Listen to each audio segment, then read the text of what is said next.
ఇక్కడ రైతులు వర్షాలు పడుతున్న పంటలు మొత్తం నానిపోతున్నా పట్టించుకునే నాదుడే లేరు. కేంద్రం మేము స్టార్టింగ్లో జూన్లో ఏం చెప్తుందంటే మీకు ఇంత అని రేట్లు ప్రకటిస్తుంది.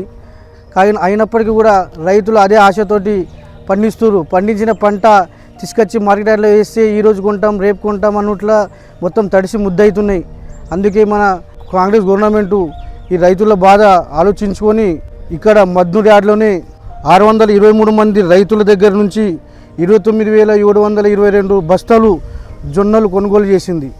అదేవిధంగా ఇక్కడ మక్క కూడా ఈసారి బాగా పండించారు రైతులు. మక్క కూడా 456 మంది రైతుల నుంచి 64,459 బస్తాలు మన రాష్ట్ర ప్రభుత్వం కొనుగోలు చేసింది. మళ్ళీ ఇక్కడ యార్డ్లో కూడా ఇప్పుడు ఇంకా 1,00,000 బాగులు కూడా స్టాక్ ఉన్నాయి.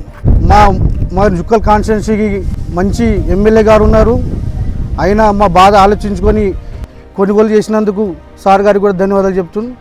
లక్ష్మీ కాంతారావు సీఎం దగ్గరికి వెళ్ళి వర్షాలు పడంగా జొన్నలు మక్కలు ఎవరు కొనలే, వెళ్ళి కలిసి మాట్లాడి కొన్నాడు.